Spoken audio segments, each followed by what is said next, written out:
એમણે 1 મિનિટ થોડી વધારે લીધી એટલે 23 મિનિટમાં એમનું વક્તવ્ય પૂરું થયું છે. એટલે 21, 22, 23 એ રીતના ક્રમ આપણો થયો. એનીવે એમણે અનુવાદનું મહત્વ અને મહત્તા ઉદાહરણો સાથે દર્શાવતા કોરોના કાળમાં સ્થગિત થયેલી પ્રકાશન પ્રવૃત્તિઓ અને પ્રગટ થયેલા પુસ્તકો મેળવવામાં પડતી મુશ્કેલીઓ વિશે અંગુલી નિર્દેશ કર્યો છે. એમણે યથાર્થ નોંધ્યું છે કે અનુવાદ એ 2 ભાષા, 2 સંસ્કૃતિ એને જોડી આપે છે. પુનઃ આભાર. હવે કાર્યક્રમના અંતિમ ચરણ તરફ જઈ રહ્યા છે. ચોથા સાહિત્ય સ્વરૂપ માટે જે વક્તા આપણને ઉપલબ્ધ થયા છે એમનો એક ટૂંકો પરિચય. ભાવનગર યુનિવર્સિટીમાં તળાજા ખાતે ગુજરાતી વિભાગના એસોસિએટ પ્રોફેસર અનિરુદ્ધસિંહ ગોહિલના કાવ્ય વિવેચન વિશે 2 અને કુલ વિવેચનના 3 પુસ્તકો પ્રગટ થઈ ચૂક્યા છે. નવી નવલિકા વિશે એમનું એવું એક નવું નક્કોર પુસ્તક આવી રહ્યું છે. 2021માં હમણાં જ જે વ્યાખ્યાનમાં ઉલ્લેખ થયો એમણે આંધળો યુગ એ નામે અનુવાદ પણ આપ્યો છે. વર્ષ 2020-21ના વિવેચન ક્ષેત્રની કામગીરીનું સર્વૈયું માંડવા એમનું સ્વાગત છે.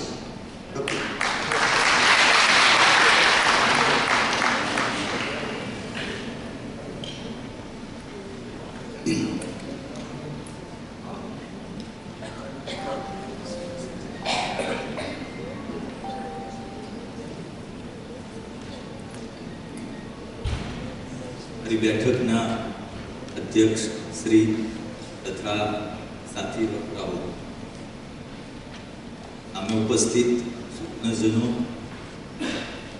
તો પહેલા તો અને આ બેઠકમાં વિવેચન અંગેનો અભ્યાસ સોંપવામાં આવ્યો માટે પરિષદ પ્રમુખ શ્રીથી માંડીને સર્વે હોદ્દેદારોનો પ્રથમ આભાર માની લઉં છું.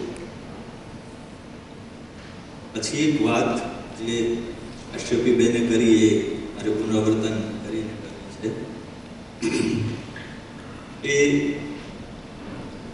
આ કામ માટે, સર્વૈયા માટે જે કોઈ કામગીરી જે તે અભ્યાસોને સોંપવામાં આવે છે એ અંગે કદાચ ઘણા બધા વર્ષો પહેલાં પણ જુદા સ્વરૂપનું કે પરેશભાઈ કાવ્ય વિશેનું એક કામ મને સોંપવામાં આવેલું. ઘણા વર્ષો થયા, પણ કાવ્ય સંગ્રહ સર્વૈયું રજૂ કરવાનું હોય તો પરિષદમાંથી એને લગતા તમામ પુસ્તકો એ ઘરે પાર્સલ રૂપે આવી જાય અને મોટે ભાગે સમયસર આવી જાય. આ કામ સોંપવામાં આવે એ કામ પણ અગાઉથી સોંપવામાં આવે, તેથી સરળતા અને સુગમતા એ રહે કે એક તો અગાઉ કોઈ વિદ્વાને વાત કરી છે, મેં આમાં ટાંકી છે, લગભગ વિનોદભાઈ ગાંધી, કે આ કામ પીએચડી જેવું કામ છે અથવા ઘણીવાર એનાથી પણ વધારે અઘરું, અને એના માટે જે સમય ફાળવવામાં આવે છે અને મોટે ભાગે હમણાં છેલ્લા કેટલાક વર્ષોથી આવા કામના સંદર્ભે પુસ્તકો પણ પ્રાપ્ત થતા નથી. દાખલા તરીકે મારો જ દાખલો આપો, આ એક માત્ર ધ્યાન દોરું છું કે પ્રમુખશ્રીથી માંડીને જે કોઈ સમીરભાઈ છે કે દર્શકભાઈ છે કે જે હોદ્દેદારો હોય એ જે કંઈ ખૂટતી કડી છે કડીને પૂર્તિ કરવાનો પ્રયત્ન કરે અને આ કામ થોડુંક વ્યવસ્થિત રીતે થાય તો મને લાગે છે કે આપણો પરિશ્રમ એ લેખે લાગશે. અને એવું પણ બની શકે કે એમાં કંઈ જરૂરી લાગે તો થોડાક ફેરફારો પણ આ સર્વૈયાની જે પેટર્ન ચાલી આવે છે એમાં થઈ શકે, જેથી આજે કેટલીક અગવડો ઊભી થાય છે આપણને સમયથી માંડીને તમામ પ્રકારની. તો એ એક વાત કરવાની મને ઈચ્છા થઈ, એ હું મારી વાતના સમયના ભોગે જ કરું છું એમ આપ સૌએ સૂચનાજનોએ માનવાનું છે. એટલે બધું એવું કે લગભગ ઘણા બધા પ્રયત્નો પછી વિવેચનના લગતા કોઈ પુસ્તકો એ પરિષદમાંથી મને પ્રાપ્ત થયા નહીં. આમ સરવાળે મેં એવું વિચાર્યું કે ભલું થયું અને ભાગી જંજાળ સુખે ભજીશું શ્રી ગોપાલ. કદાચ એ જે કંઈ થયું એ સારું પણ થયું હશે. નિર્ણય મેં એવો કર્યો કે મને જે ભેટ રૂપે આવેલા સંગ્રહો હતા વિવેચનના એની જ વાત કરવી એવો એક નિશ્ચય એ મેં કરી લીધો. અને એ વાત અત્યારે હું તમારી સામે મારી સમય મર્યાદામાં મૂકવાનો પ્રયત્ન કરું છું અને એને વાંચું છું. એ પહેલા એક નાનકડી વાત એ પણ કરવી છે કે જેવી રીતે સર્જનમાં હમણાં હરિકૃષ્ણ દાદા વાત કરતા હતા કે ગઝલ હોય તો ગઝલમાં અનઅધિકૃત પ્રવેશ એ ઘણા બધા નવલોહિયાઓ કરવા લાગ્યા છે. આવું હવે વિવેચનમાં પણ થવા લાગ્યું છે. એટલે મારા મનમાં વિચાર આવ્યો કે દાખલા તરીકે સાહિત્યને આપણે સૂક્ષ્મથી સૂક્ષ્મ કલા તરીકે ભણાવતા હોઈએ છીએ અને એ રીતે જોતા હોઈએ છીએ, ત્યારે અન્ય કલાઓ હોય કે ભાઈ સુથારી કામ છે કે દરજી કામ છે કે લુહારી કામ છે કે સોની કામ છે, એમાં તો એવું નથી થતું કે સોનીનું કામ છે કોઈ દરજીને સોંપવામાં આવે અને દરજી સ્વીકારી પણ લે અને કોઈ ઘરેણું ઘડી નાખે. તો સાહિત્યના સંદર્ભે ઘણીવાર પોતાની ક્ષમતાને તપાસ્યા વગર આપણે કોઈ બીજા ક્ષેત્રમાં પ્રવેશ કરી લેતા હોઈએ છીએ. તો એવા કેટલાક પ્રશ્નો પણ મને જોવા મળ્યા. મેં મારી રીતે પણ પુસ્તકો મેળવવાના પ્રયત્નો કર્યા અને એમાંથી આમ તો પુસ્તકો મને ઘણા બધા મળ્યા, પણ મેં કહ્યું કે સરવાળે મેં નક્કી કર્યું કે આ જ પુસ્તકોની વાત કરવી અને એ પુસ્તકોની મારી વાત એ હું તમારી સામે મૂકું છું.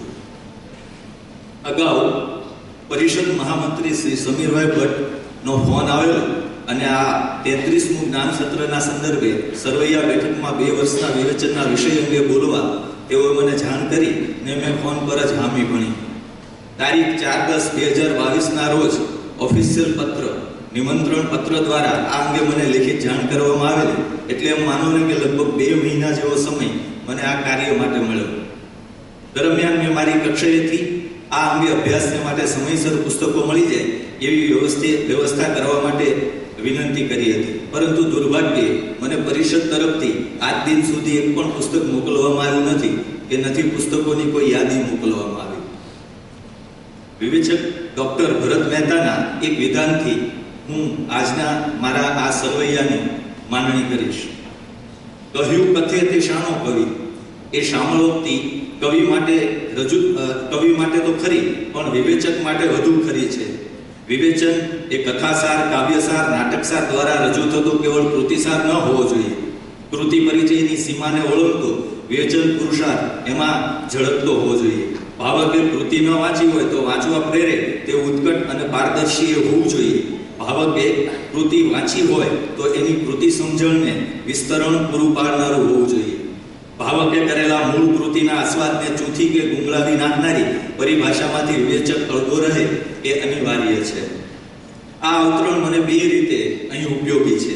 એક તો વિવેચકે કરવાનું છે શું, એટલે કે વિવેચકનો ધર્મ શું છે અને વિવેચનનું કાર્ય શું છે, એ પણ આ અવતરણ દર્શાવી આપે છે. બીજું, અહીં સરવૈયા માટે વર્ષ 2020-2021ના પ્રગટ થયેલા જે વિવેચન સંગ્રહોને મેં અવલોક્યા છે એ વિવેચન સંગ્રહો અને વિવેચકોની ખાસિયતો કે વિશેષતાઓને અને ખામીઓને પણ આ જ અવતરણ દર્શાવી આપે છે. પ્રારંભે મેં કહ્યું એ કારણથી કોઈ પણ એક આંગળીના વેઢે ગણી શકાય એટલા જ વિવેચકો અને કોઈ પણ 2 આંગળીના વેઢે ગણી શકાય એટલા જ વિવેચન સંગ્રહોમાંથી મારે આ અભ્યાસ નિમિત્તે પસાર થવાનું બન્યું છે, અથવા તો એ મેં પસંદ કર્યું છે.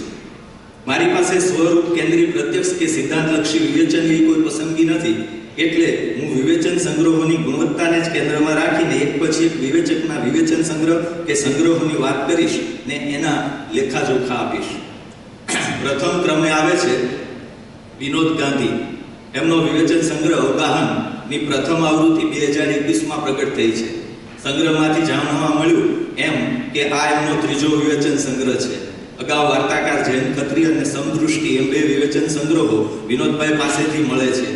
અવગાહનના નિવેદનમાં વિનોદભાઈ લખે છે કે દાયકાઓના અધ્યાપન દરમિયાન જે કંઈ વાંચ્યું વિચાર્યું એના પરિણામે સમીક્ષા લેખો તથા વિવેચનાત્મક લેખો લખવાનું બન્યું. એમાંથી કેટલાક લેખો અહીં ગ્રંથસ્થ કર્યા છે. અહીં કુલ 25 લેખો છે. અહીં એક લેખ સિદ્ધાંત વિવેચનનો છે, 5 લેખ વિવિધ ગુજરાતી સાહિત્ય સ્વરૂપના વ્યાવર્તનને લગતા છે, જેમાં એક લેખ માતૃભાષા બચાવો અભિયાન વિશેનો, એક સાંપ્રત ગુજરાતી કવિતા વિશે, કોઈ એક ગીતના સ્વરૂપ અને એની સાંપ્રત સ્થિતિ વિશે, એક આધુનિક ગુજરાતી ટૂંકી વાર્તા વિશે અને એક વર્ષ 2008-9ના ગુજરાતી નિબંધ વિશે છે. 7 લેખ દલિત સાહિત્યને કેન્દ્રમાં રાખીને લખાયા છે, જેમાં 1 લેખ દલિત સાહિત્યની ગતિ સ્થિતિ, 2 લેખ અનુક્રમે નિષાદ પ્રવીણ ગઢવી અને કવિનો અવાજ પ્રવીણ ગઢવીના કાવ્ય સંગ્રહો વિશે છે. એક તર્જુમો મધુકાંત કલ્પિતના કાવ્ય સંગ્રહ વિશે, એક બચતા જાય એક તારા વિઠ્ઠલરામ શ્રીમાળીની આત્મકથા વિશે, એક અગંજા હરીશ મંગલમની નવલકથા સ્વરૂપની જીવન કથા વિશે, એક ઝાંખરું ધર્માભાઈ શ્રીમાળી દલિત વાર્તા સંગ્રહ વિશે. વાર્તા વિશેના 3 લેખ છે, જેમાં એક મંટો અને ખત્રીની વાર્તાઓના સહાવલોકન વિશે અને 2 ઈમેલ અને સરગવો દશરથ પરમારના વાર્તા સંગ્રહ વિશે, એક મૂળાખ્યાન નીતિન ત્રિવેદીની એક વાર્તા વિશે અને એક વેન્ટિલેટર રેણુકા પટેલના વાર્તા સંગ્રહ વિશે છે. 4 લેખ કાવ્ય સંગ્રહો વિશે છે, જેમાં એક પશ્યંતીને પહેલે પાર જાદુ જોશી ગઝલ સંગ્રહ વિશે અને એક મધુકાંત કલ્પિત એક અફવા છે એવા મધુકાંત કલ્પિતના ગીત સંગ્રહ વિશે છે. એક તને કોના દો હું સમ ડાયાભાઈ પટેલ માસૂમના કાવ્ય સંગ્રહ વિશે અને એક અખંડ જાગર વાગે સુરેશ દલાલના કાવ્ય સંગ્રહ વિશે છે. છૂટક લેખોમાં એક સંતમાણી કંઠસ્થથી ગ્રંથસ્થ એક સમીક્ષા નાથાલાલ ગોહિલ વિશે અને એક દેવલાને ઝાંપે કિશોર વ્યાસની સંસ્મરણ કથા વિશે છે. છેલ્લો લેખ ડેહલુ કાનજી પટેલની લઘુનવલ વિશે અને જાગને જાદવા મનહર મોદીની ગઝલ સમીક્ષા વિશેનો છે. અવગાહનની પહેલી વિશેષતા તો એ જ છે કે અહીં સંગ્રહાયેલા લેખોને પ્રગટ કરવાની કોઈ ઉતાવળ એના વિવેચકે કરી નથી. આ ગુણ આજના સર્જક કે વિવેચકોમાં ભાગ્યે જોવા મળતો ગુણ છે. પદ્ય અને ગદ્ય બંને સ્વરૂપની વિવેચના અહીં છે. ગીત હોય કે ગઝલ, વાર્તા હોય કે નવલ, સંસ્મરણ કથા હોય કે આત્મકથા, વિનોદભાઈ તેની તટસ્થ ચિકિત્સા કરવા પ્રયત્નો કરે છે. દરેક લેખમાં જરૂર જણાય ત્યાં તેઓ સર્જકની મર્યાદાઓ તરફ પણ આંગળી ચીંધવાનું ચૂકતા નથી. જેમ કે 2008-9ના નિબંધનું સરવૈયું આપતા લખે છે કે સરવૈયાનું કામ શોધ પ્રબંધ માટેના પ્રકલ્પના ખંત અને શ્રમ માગી લે એવું છે. સામયિકોની સ્વીકાર નોંધમાં પુસ્તક કયા સાહિત્ય પ્રકારનું છે, કયા વર્ષનું છે, કઈ આવૃત્તિ છે એવી મિતાક્ષરી નોંધ કરવાની પરંપરા ગુજરાતીમાં નહીવત છે. વળી સ્વીકારાયેલા પુસ્તકોના ટૂંકા અવલોકનો કે સમીક્ષાઓ 100% જ થતી હોય આવો અભ્યાસ કરવાનો થાય ત્યારે અભ્યાસીઓ ખાસા શરીરયત્નો અને મનોયત્ન કરવા પડે છે. આવો અભ્યાસ કરવાનો થાય ત્યારે વળી સંસ્થાઓ અને વ્યક્તિઓને સામયિકોના લવાજમો ભરવાની ટેવ પડેલી ન હોય પુસ્તકો શોધવા અને ફંગોસવાનું અઘરું પડે છે. તેથી સરવૈયાઓ નિશેષ ન બની રહે એ સ્વાભાવિક છે. એકવાર નિબંધકાર કે કવિ કે વિવેચક એવું લેબલ લાગી ગયા પછી જેને એવું લેબલ લાગ્યું હોય એ લખનાર ઘણીવાર એ લેબલની સાર્થકતા માટે પછી મથ્યા કરતો હોય છે, અથ્યા અથવા લખ્યા કરતો હોય છે અને જોતજોતામાં તો ઢગલાબંધ પુસ્તકો એ સ્વરૂપ કે પ્રકારમાં એ છાપી નાખે છે. એટલે આપણે ત્યાં કવિતાના લેખકોએ મળ્યા છે. નિબંધ સર્જકો અને નિબંધ લેખકો એવા ભેદ પાડવાનું મને મન થાય તો હું મિત્રોએ માથું નહીં લગાડવાની વિનંતી કરું છું. અહીં આ લેખોમાં ક્યાંક સંવાદ તો ક્યાંક ટેલિફોનિક ટોકની પદ્ધતિ અખત્યાર કરવામાં આવી છે, પરંતુ એમાંથી કંઈ નવું નિપજતું નથી કે વળી એ વિવેચનના વિષય લેખને પણ કોઈ પણ રીતે સહાયક કે પૂરક સાબિત થતું નથી. જ્યારે ક્યાંક લેખ પૂરો થવા આવે તો પણ વાચકને ખ્યાલ નથી આવતો કે વિનોદભાઈ કોના પુસ્તકની વાત માંડીને બેઠા છે. આવી સામાન્ય બાબતો પ્રત્યે એમનું ધ્યાન રહેતું નથી. બીજા ક્રમે આવે છે સંજુભાઈ વાળા. એમની પાસેથી 2021માં 2 વિવેચન સંગ્રહો વાગવસ્તુ અને રસ પરિક્રમા મળે છે. કાવ્ય પંક્તિઓ કે ગઝલના શેરના રસાસ્વાદ વિશેના એમના પુસ્તકોને હું આ અભ્યાસમાં સમાવવાને યોગ્ય ગણતો નથી. વાગવસ્તુને તેઓ કવિતાની સહૃદય અવલોકના તરીકે ઓળખાવે છે. અહીં 12 લેખો સમાવિષ્ટ છે, જેમાં સર્જક, સંગ્રહ અને સ્વરૂપ એમ 3 પરિપાટી પર વિવેચન થયું છે. પ્રથમ લેખમાં લાભશંકર ઠાકરના 2 કાવ્ય સંગ્રહો રમત અને આઈ ડોન્ટ નો સર વિશેની સમીક્ષાઓ છે, પરંતુ સંજુભાઈએ અનુક્રમમાં માત્ર એક કાવ્ય સંગ્રહનો જ ઉલ્લેખ કર્યો છે. લાભશંકરની કવિતાને વિવેચવાના ભયસ્થાનોથી વિવેચક વાકેફ છે. આ કાવ્યોને તેઓ ઠીક ખોલી શક્યા છે. બીજો લેખ મન પાંચમના મેળામાં રમેશ પારેખ વિશેનો છે. લેખમાં વિવેચક લેખાનુસારી જે પદ્ધતિ જન્માવી જોઈએ એ જન્માવી શકતા નથી. લેખને અંતે ભાવકને બધું ગૂંચવણા ભર્યું લાગે છે. ત્રીજો લેખ વિતાન સુદ બીજ રમેશ પારેખ વિશે જ છે. ઉક્ત બંને લેખોમાં સંજુભાઈ રમેશ પારેખની વિશિષ્ટતાઓ સાથે સાથે એમની નબળાઈઓ તરફ પણ ધ્યાન દોરે છે, પરંતુ બંને લેખોમાંથી ક્યાંક વિરોધી વિધાનો કરી બેસે છે. સંજુભાઈ જરૂર જણાય ત્યારે સત્ય દર્શન કરાવે છે. દાખલા તરીકે ઘણી રચનાઓમાં ઓગળી નહીં શક્તિ સામગ્રી તેના યથાતથ સ્વરૂપને કારણે કાવ્યકોટીએ પહોંચતા પહેલા જ કાવ્ય શૈથિલ્યમાં પરિવર્તિત થતી જણાશે. કવિ ધારણામાં ઉતરી આવતા પદાર્થ પરિમાણ ઘણી મોટી ઉથલપાથલ કરનાર હોય, પરંતુ ભાષાની શિથિલતા, મુખર લઢણો, બોલકા પદબંધો કે ગદ્ય વિધાન, આ તાળા ખોલવાની રચના રીતિએ અવતરતી પ્રયુક્તિઓ કથયિતવ્યને સઘન કાવ્ય નિર્મિતિમાં ઢળકતું અટકાવે. એટલે અંત સુધી પહોંચતા ઝાંખા પાંખા અને વેર વિખેર ભાવ સંવેદનના ટુકડાઓ જ ભાવકના હાથમાં લાદે છે. એટલે આવા મોટા ગજીના ગીત કવિ રમેશ પારેખ વિશે આવું બહુ સ્પષ્ટપણે કેવું, અને એમણે દ્રષ્ટાંતો તાકીને આ બધી વાતો કરી છે. ચોથો લેખ ઘર સામે સરોવર, શ્યામ સાધુની સમગ્ર કવિતા વિશે. પાંચમો લેખ દલપત પટિયારની કવિતા વિશે. છઠ્ઠો લેખ ચીનુ મોદીની ગીત કવિતાઓ વિશે. સંજુભાઈ આ કાવ્યોને ગીતોને ગીતનુમા કાવ્ય નિર્મિતિઓ કહીને ઓળખાવે છે. સાતમો લેખ યાદનો રાજ્યાભિષેક શૂન્ય પાલનપુરીની ચૂંટેલી ગઝલો વિશે. આઠમો લેખ ભગવતી કુમાર શર્માની ગઝલો વિશે. નવમો લેખ ભજન અને ગઝલના સર્જક સરોદ કે કાફિલ વિશે છે. દસમો લેખ આદિલ મંસૂરીની ગઝલો વિશે છે. 11મો લેખ ગુજરાતી ગઝલમાં ચમત્કૃતિ વિશે છે. અને અંતિમ અને 12મો લેખ ભજન સ્વરૂપના 17મી સદી દરમિયાનના વિકાસનો ઇતિહાસ આલેખતો લેખ છે. બીજા પુસ્તક રસ પરિક્રમા અને વિવેચક કવિતાના રસસ્થાનોના સંકેત અને રસાસ્વાદ તરીકે ઓળખાવે છે. અહીં 27 કાવ્ય રસાસ્વાદો છે, જેમાં હોળી રે ભરવાડન, નરસિંહ મહેતા, સોનલ દેને લખીએ, રમેશ પારેખ, સબર સુરાઈ, રાજેન્દ્ર શુક્લ, વિરાટનો હિંડોળો નાનાલાલ, માચુ પિચુના ખંડેરોમાં યજ્ઞેશ દવે, જાગને જાદવા મનર મોદી, મેરે પિયા સુંદરમ, એક રાજા હતો એક રાણી હતી, અરવિંદ ભટ્ટ, કોને હોઠે, મનોહર ત્રિવેદી, સમજ્યા, લાભશંકર ઠાકર, બોલે નહીં, કમલ ઓરા, શ્રાવણ હો, ઉમાશંકર જોશી, દર્પણ જેવો દરિયો સુરેશ દલાલ, કાવળ લલિત ત્રિવેદી, અવકાશની ઝાંખી હર્ષદ ત્રિવેદી, હરી ગયો નિરંજન ભગત, રાગ મણિલાલ દેસાઈ, હું જ રમણીક સોમેશ્વર, શું નથી શોભિત દેસાઈ, પાછલી રાતે રમેશ આચાર્ય, સમુદ્ર મહેન્દ્ર જોશી, ગળે લાલ રૂમાલ હર્ષદ દવે, દિવસે બધી યજ્ઞેશ દવે, કોને ખબર રમેશ પારેખ, પગથિયા વસંત જોશી, ફૂલથી માટી મણિલાલ પટેલ અને શુક્ર કૃષ્ણલાલ શ્રીધરાણીનો સમાવેશ કરવામાં આવ્યો છે.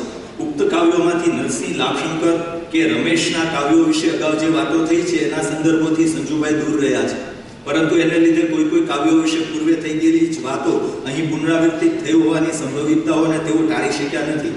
કેટલાક કાવ્યો ન ઝીલી શકે એટલા ભારવાળા આસ્વાદો અહીં કરાયા છે. અહીં કાવ્ય પસંદગીમાં સ્વરૂપનું વૈવિધ્ય સચવાયું છે, પરંતુ કોઈ કાવ્યોમાં અતિવાંચન જોવા મળે છે તો કોઈ કાવ્યો ખુલ્યા વગર જ રહી ગયા છે. વિરાટનો હિંડોળો કવિતા વિશ્વગીતા નાટકમાંથી લેવામાં આવી છે, ખ્યાલ ન હોવાને લીધે જ હશે, પરંતુ સંજુભાઈ એવો અતિ વિચાર રજૂ કરે છે કે પ્રશ્ન થાય છે, ધ્રુવ પંક્તિ અને એક અંતરામાં જ આ રચનાને કવિએ કેમ પૂર્ણ માની, બીજો અંતરો કેમ નહીં? નાનાલાલ જેવા રસ, માધુરી અને ભાવ પ્રવણતાના દાર્શનિક કવિ પાસે બીજા અંતરાની સામગ્રી ન હોય એવું તો માની શકાય કેમ નથી? મનર મોદીની પોતાની ગઝલ વિશેની માન્યતામાં સંજુભાઈ એમનો પોતાનો સૂર પુરાવે અને ગુજરાતી વિવેચનની ફર્ટિલિટી બાબતે શંકા સેવે એ મને થોડું વિચિત્ર લાગે છે. ગીત માટે ગીત અને ગીતિકા જેવા બેવડા નામો અહીં કેમ પ્રયોજાયા છે? કમલ ઓરાની કવિતા સંજુભાઈનો લેખ ખમી શકે એવી જરાય નથી જ. મણિલાલ દેસાઈની કવિતાના કેટલાક સ્થાનો વિવેચકના હાથમાં આવતા નથી. મણિલાલ પટેલના દોહાને સમજાવવા એમણે કરેલો પરિશ્રમ ઉત્તર માધ્યમિક સ્તરે આવતા કાવ્ય પંક્તિના અર્થ વિસ્તાર કરવા જેવો પાલિશ લાગે છે. સંજુભાઈના ઉક્ત બંને પુસ્તકોની સમીક્ષાઓ કે લેખોમાં લાંબી વાક્ય રચનાઓ આવે છે. દરેક લેખને પૂર્વે બિનજરૂરી એવો ભૂમિકાનો પ્રસ્તાર અને અંતે બિનઉપયોગી સમાપની વિસ્તાર ટાળી શકાયો હોત. ક્યાંક તો સંગ્રહની કે કવિતાની વાત પ્રારંભાય છે ત્યાં લેખ પૂરો થઈ જાય છે. બંને સંગ્રહોના અનુક્રમ શીર્ષકો, લેખ શીર્ષકો નિપજાવવામાં સંજુભાઈએ ખૂબ પુરુષાર્થ કર્યો હોય એવું મને લાગ્યું છે. અસરકારક લેખ શીર્ષકો સર્જવાનો એમનો આ દુરાગ્રહ થોડો ઉડીને આંખે વળગે છે. ત્રીજા ક્રમે આવે છે રાજેન્દ્ર પટેલ. એમની પાસેથી 2021માં બે વિવેચન સંગ્રહો પંખી ના જાણે અને ફળશ્રુતિ મળે છે. એમના 2021માં પ્રગટ ત્રીજા પુસ્તક વિદેશી કાવ્ય વિશેષને મેં અહીં ગણનામાં લીધેલ નથી. પંખી ના જાણે રાજેન્દ્રભાઈ વિવેચન લેખ સંગ્રહ તરીકે ઓળખાવે છે, ફળ અને ફળશ્રુતિને આસ્વાદ લેખો તરીકે. પંખી ના જાણે રાજેન્દ્રભાઈનો ચોથો વિવેચન સંગ્રહ છે. એનો ખ્યાલ એમનું નિવેદન નિકટવર્તી વાંચનનો નિચોડ વાંચતા આવે છે. એમાં રાજેન્દ્રભાઈ દર્શાવે છે કે આ પુસ્તકમાં 3 વિભાગ છે: પ્રથમ વિભાગમાં ગુજરાતી ભાષાના 4 મહત્વના કવિઓના સર્જન પછવાડેના વિશિષ્ટ પરિમાણો તારવી બતાવવાની નેમ છે. રાજેન્દ્ર શાહ, ઉમાશંકર જોશી, ઉષ્ણસ અને ચીનુ મોદી. બીજા વિભાગમાં એવા જ મેજર પોઈન્ટ નિરંજન ભગતના અવસાન પછી એમના વિશે લખ્યા છે તે અહીં એકી સાથે મૂક્યા છે. સંભવ છે કે આ લેખમાં કેટલાક પુનરાવર્તન પામતા વિચારો પણ હશે. ત્રીજા વિભાગમાં 2 વિશિષ્ટ પ્રકલ્પો ઉપર કામ કરેલું તેની પર છે. ચોથા વિભાગમાં આવા 2 આધ્યાત્મિક સંત પ્રતિભાના સાહિત્ય સંદર્ભે છે અને એક મધ્યકાલીન છે તો બીજા 20મી સદીના સંત છે. આ એમનો જ પેરેગ્રાફ છે. એમાં કેટલીક વાક્ય રચનાઓની વિચિત્રતાઓ તમે સાંભળી શકાશો. ઉપર કહ્યું છે તેવું વિભાગીકરણ આ પુસ્તકના અનુક્રમમાં જોવા મળતું નથી. અહીં 14 લેખો છે. પ્રથમ લેખમાં કવિતાના મંત્ર સ્વરૂપની શક્યતાઓની આછેરી ચર્ચા છે. બીજો લેખ ગુજરાતી કવિતાનો આધુનિક કાળ ઠીક થયો છે. ત્રીજા અને ચોથા લેખમાં રાજેન્દ્રભાઈએ રાજેન્દ્ર શાહની કાવ્ય સૃષ્ટિને તપાસી છે. રાજેન્દ્ર શાહ જેવા મોટા ગજાના કવિની કવિતાઓની તપાસ પણ અહીં ઊંડાણપૂર્વક થઈ નથી. હા, એમના વિશેષોને હાથવગા કરવાના તમામ પ્રયત્નો વિવેચક કરે છે. પાંચમો લેખ ઉમાશંકરની કવિતા વિશે છે, જેમાં પ્રારંભે જ કવિની 2 ખ્યાત પંક્તિઓનો ઉલ્લેખ છે જેના વિશે અન્ય લેખકોએ પણ વારે વાતો કરી છે. અહીં એનું પૃષ્ઠપોષણ થયું છે.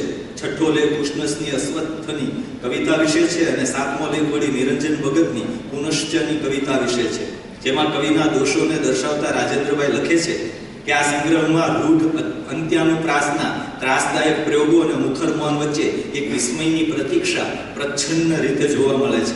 8મો લેખ પણ નિરંજન ભગતના અંતિમ કાવ્યો વિશે છે. આ કાવ્યોને અને એના નવીન વિષયોને વિવેચક સારી પેઠે ખોલી શક્યા છે. 9મો લેખ ચીનુ મોદીની સોનેટ કવિતાઓ વિશેનો છે. અહીં મોટા ભાગે રાજેન્દ્રભાઈ આ સોનેટોમાંથી પસાર થતા ઉત્પન્ન થતા પ્રશ્નો કે સમસ્યાઓને વાચા આપે છે. જરૂર જણાય ત્યાં સ્પષ્ટ રીતે સોનેટમાં નજરે ચડતી કવિની મર્યાદાઓને પણ ચીંધે છે. 10મો લેખ ચંદ્રકાંત ટોપીવાળા વિશેના વિશેષો મને આ સંગ્રહનો સૌથી સારો લેખ લાગ્યો છે. 11મો લેખ શ્રીમદ રાજચંદ્રના સાહિત્ય વિશેનો છે. અહીં રાજેન્દ્રભાઈ એમના સાહિત્યના જુદા જુદા પરિમાણોને ઉગાડી શક્યા છે. 12મો લેખ કાશ્મીરી સંત કવિ લલ્લેશ્વરી વિશે. 13મો લેખ પોતે કરેલા સાહિત્યમાં દરિયોના સંપાદન નિમિત્તેનો અને અંતિમ 14મો લેખ અનુવાદના વિષયને કેન્દ્રમાં રાખે છે. ફળ અને ફળશ્રુતિમાં પણ 14 લેખો છે. અનુક્રમમાં દર્શાવ્યા પ્રમાણે કવિતા વિષયક રડોના મુજ મૃત્યુને ઉમાશંકર જોશી, ઉપેક્ષિતાનું આલિંગન રાજેન્દ્ર શાહ, હૈયું પ્રહલાદ પારેખ, મૃત્યુ પહેલા મરી જવું નિરંજન ભગત, પ્રશ્ન લાભશંકર ઠાકર, હું એને જગાડું છું લાભશંકર ઠાકર, ફળશ્રુતિ રઘુવીર ચૌધરી, એમ 7 લેખો મળે છે. જ્યારે મહાકાવ્ય વિષયક સાવિત્રી શ્રી અરવિંદ વિશેના 2 લેખો છે. ટૂંકી વાર્તા વિષયક રંગવાતો પન્નાલાલ પટેલ, વરસાદ મોહન પરમાર અને તળાવ મોહન પરમાર, એમ 3 લેખો મળે છે. જ્યારે એક લેખ નવલકથા વિષયક પહેલો ગિરમિટિયો ગિરિરાજ કિશોર અને અંતિમ એક લેખ વિવેચન વિષયક વિષય છે. પ્રથમ વિભાગમાં રાજેન્દ્રભાઈ આ જ કવિઓની 6 કવિતાઓને મુંડળમાં લેવા પ્રયત્નો કરે છે. એમણે મુખ્યત્વે આસ્વાદકની રીતિ અપનાવી છે. બીજા વિભાગમાં સાવિત્રીની પરિચયાત્મક કે વસ્તુ નિર્દેશની વાતોને એ વ્યવસ્થિત મૂકી શકતા નથી. આ 2 લેખમાંથી પસાર થયા પછી ભાવક સાવિત્રીની નજીક પહોંચી શકતો નથી. ત્રીજા વિભાગની વાર્તાઓના આસ્વાદો પણ ઉપલબ્ધ્યા વિશેષ છે. રાજેન્દ્રભાઈને પદ્ય કે ગદ્યને ઉઘાડવાનો એટલો મહાવરો નથી. એ આ બંને પુસ્તકોમાંથી પસાર થતા જણાઈ આવે છે. ચોથા અને 5મા વિભાગમાં પણ એમની શિથિલ વિવેચન શૈલીનો ભોગ બંને પુસ્તકો બને છે. આમ તો ઉક્ત બંને પુસ્તકોમાં ઘણા ગાંઠ્યા લેખોને બાદ કરતા મોટાભાગના લેખોમાં વિવેચકની શિથિલ શૈલી, વિચારને ચુસ્ત રીતે મૂકી ન શકવાની અણાવડત, સીમિત કૃતિ કે કર્તાની પસંદગી, એમાં કરવામાં આવતું ઉપરછલ્લું વિચરણ, કૃતિને આસ્વાદવાની કે અવલોકવાની પદ્ધતિની જવા જતા ઊભા થતા ગૂંચવાડા અને વિવેચનને અનુકૂળ એવા ગદ્યને પ્રયોજી શકવાની અક્ષમતા કે વાક્યોની અવ્યવસ્થિતતા, વિશ્લેષણ કે પૃથક્કરણ કરવાનો અવર્ગ હોવા છતાં એને નિપજાવવાની કે લેખમાં લાગુ કરી શકવાની આવડતનો અભાવ જેવી અનેક મર્યાદાઓ મને નજરે ચડી છે. આમ 2020-21ના આ 2 વર્ષમાં મને હાથવગા એવા 3 વિવેચકોના 5 પુસ્તકોમાંથી પસાર થતા ગુજરાતી વિવેચનની સાંપ્રત સ્થિતિ વિશે હું ખોખારીને કંઈ કહી શકતો નથી. પરંતુ મને ગુજરાતી સાહિત્ય પરિષદ તરફથી સમયસર મારા વિષયને લગતા પુસ્તકો મોકલવામાં આવ્યા હોત તો હું વિવેચનના સર્વૈયા અંગે મારા સ્પષ્ટ અને નક્કર વિચારો રજૂ કરી શક્યો હોત. એવું ન કરી શક્યાનો મને બારોબાર અફસોસ છે. Thank you.